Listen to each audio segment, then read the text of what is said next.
People tend to ask me many questions about how I manage my money, not just how I make it or how I made it in the past, but also how I'm literally managing it right now. And I'll start off by saying I'm not yet one of the most savvy people concerning investing and stuff because it took me a couple of years to actually get money out of my business, and I'm still learning a lot about investing. And I'm also not a financial advisor, so I can't help you out with that.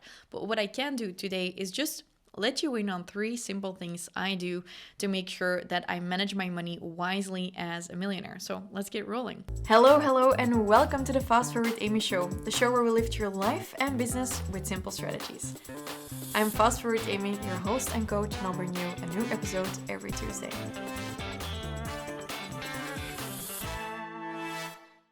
The first thing you actually do is something I call not being private poor. And this is something that I started doing many years ago and that I believe actually helped me become a self-made millionaire at 27, because I always saw while I was growing up many people in my surroundings who had all of their money in their business but who didn't have any money privately. And a lot of accountants recommend this. They're like, let your money stay in the company. Don't take too much out of it because it's not good for the value of your company. You're going to have to pay too many taxes on that. And I knew about this, and financially, numbers-wise, that made sense.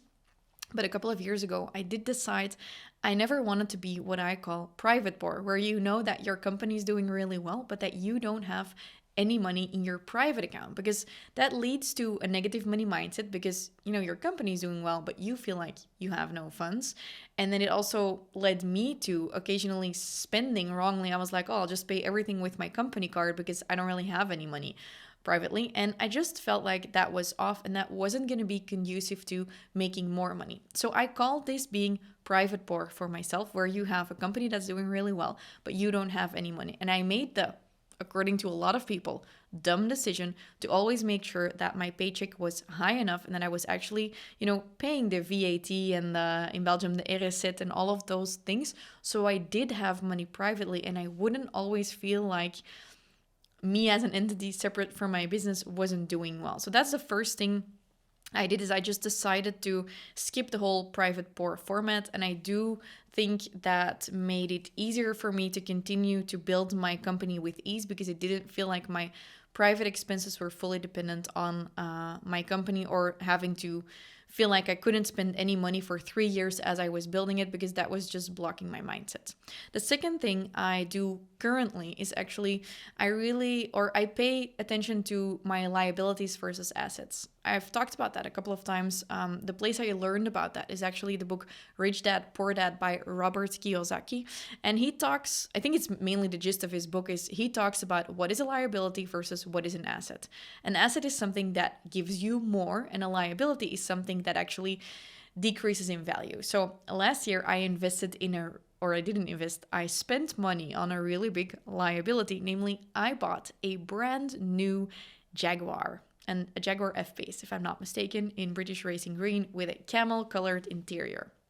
And when I went to buy the car salesperson asked me if I was certain that I wanted to spend 5,000 euros on the British racing green color, because it was such an expensive color, and if I shouldn't just purchase a cheaper color. And I was like, I'm sitting here willing to pay this money. I know this is financially stupid, but this is the one thing I actually really want. That was for my mindset. I knew really well this is a stupid thing I'm purchasing. Why? Because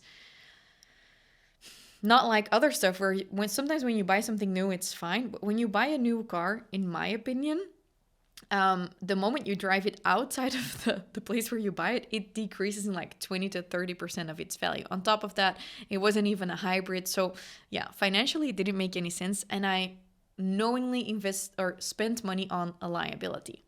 An asset could be something that increases in value. So for example, buying a piece of real estate in a good environment that increases in value could be an asset that actually makes you more money longer term. But I also look at assets as being something that are personal assets. So for example, me spending money on my personal trainer is also an asset for me because it makes me healthier, so my return can be higher. Me investing in coaching is for me is also an asset because it makes me happier, for example. So I don't just look at it as financial liabilities and assets, but also really as personal stuff. So for example, I spend a lot of money on groceries.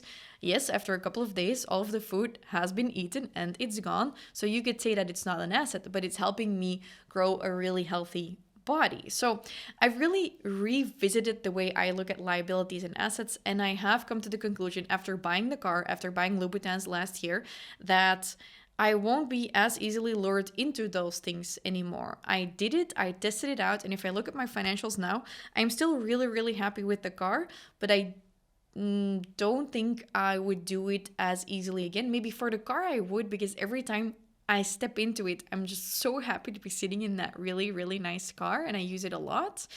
So maybe I would do it again, but I still think that the price is pretty high for, for that. But the Louboutins, I would probably never ever do again. Why? Because they're also really painful. So they're pretty, but painful. So when I wear them, I cannot walk. So don't look at them as an asset. They're definitely a liability. I also scraped the red bottom off. Don't know what I did. It was at the Christmas work party. It's the only time except for a photo shoot where I've worn them. And they are broken on the... Annalise, my podcast manager, is looking at me like, what did you do with the shoes? So I'm probably just going to sell them, I'm going to be honest. Okay, so the Louboutins wouldn't do that. So managing your money, I think the personal assets, it also has to do with what is worth it to you. Like I said, for example, I can buy business class tickets to visit my brother in Australia, but I'm not going to buy business class tickets to fly for 2 hours, because then I think that is a stupid amount of money to spend on a short flight where you don't have to sleep. Whereas if you're sleeping on a flight somewhere, I'm going to be much happier and productive and not jet lagged when I arrive, and I was able to sleep. So I've really looked at what is it worth to me instead of just thinking I can spend money on everything. I think you got to be very picky about what is worth it to you. In hindsight, after this entire explanation, apparently my car was worth it to me. But for example, the Louboutins weren't. So I won't do that again, and I'll be picky about the stuff I spend money on. I bought a really nice purse last year, and I've worn that purse every single day. And I've also been looking at purses that are 10 times as expensive, but this was actually already really great. So you could buy a cheap purse for 50 euros. You can buy a handmade one for between 300 to 600, let's say. And then you have the Delvaux of the world, which are like 4,000, 5,000 euros. I don't really care about purses. I do want to look pretty, and I want something that does not break, because I grew up with 3 brothers and I am a wild child. So I bought this purse. It's a Furla handbag. There is not a scratch on it, despite the fact that I've been walking around with it for a year and a half. It's true, right, guys? It's still really pretty, yeah. So for me, that was a perfect price point. I invested in quality. It didn't break down like some cheaper purses I had, but I also don't care about the logo of a really expensive purse, because I don't care about that, but I do care about the car. Maybe you care about the lifelong dream you've had about buying a Louis Vuitton purse, then that might be worth it to you, but it's not to me. I feel like I'm ranting. It's okay, because this episode is all about me. Liabilities versus assets, aka don't spend money on stupid shit, or do it once but don't continue doing it. Then spreading risks is my third one. Yeah, so the way I also like to pay attention to managing my money is not putting everything in one spot. So having different bank accounts. I did invest some money. You could also say, for example, you could say, hey, I want to have some money cash on hand or in a fairly liquid format. Maybe you can invest some money in gold. Just don't make sure you put all of your eggs in one basket. I also would never travel with just one Visa card. I would make sure I have a couple of cards from different companies if something would go wrong, that I know I can still, fly back home or stuff like that. So just spreading your risk, spreading your cash flow, the liquids. This could also be literally spreading the risks in terms of the money that's coming in. So I have different systems where I accept payments. I don't want everything to be coming in one system, because at the beginning of this year, I had over 300,000 euros that was coming in payment plans, and that was all coming in through one provider. If that one provider makes a mistake, I lose 300,000 euros. And now you're thinking, but that will never happen. It happens. I had it with the same provider in a different company where we saw that none of the VAT was went through. So we didn't get any of the VAT. Not getting the VAT on an amount of 300,000 euros would be a really big fucking problem. So I never assume, no, that can happen, or no, but then that will be rectified. When shit hits the fan, you can't count on anyone but yourself. And I know that sounds negative. Someone once said that to me, like, I don't trust anyone, not even you. And she's married to my godfather. So I was like, well, that's mean. She's like, no, I don't mean it in a bad way. I've just learned that I can't trust anyone. I'm like, okay. And now I get what she was saying. She's right. You can't trust anyone but you. You got to take care of stuff. So you got to make sure your numbers or your cash flow spread out your risks. Don't just have one big client. What if that client drops you? Don't just put your cash in one bank account. Don't just have one Visa card. What if it gets blocked and all of your systems go down on the day that you have a really big sale coming up? Spread it out. I wanted to say spread your legs, but that's a different episode. So step 1 of how I manage my money smartly, or maybe you don't think it's smart, but just how I do it as a self-made millionaire. Step 1 was I try to skip the whole private poor mentality because it is depressing and unnecessary, because the positive mindset will help you to actually make more in the long run. Secondly, pay attention to not spending too much money on liabilities. Invest in assets as much as possible, personal or financial assets. And third, spread your risks. Don't be dependent on other people. Get your own shit together. And spreading your legs was not part of any of that. Now, money might interest you, but you might not know where to start. Where I started is I started reading a lot about it, just like with morning routines. I was like, what do millionaires do in the morning? Spoiler alert, they all go for a walk with their dog. I don't have a dog. I wish I could take my cat out for a walk, but my boyfriend disagrees. I bought a leash. I want to take Billy out for a walk. He feels like we shouldn't do it because we shouldn't train the cat to not be afraid of cars. So far, I have not gone out on any walks with my cat in the morning.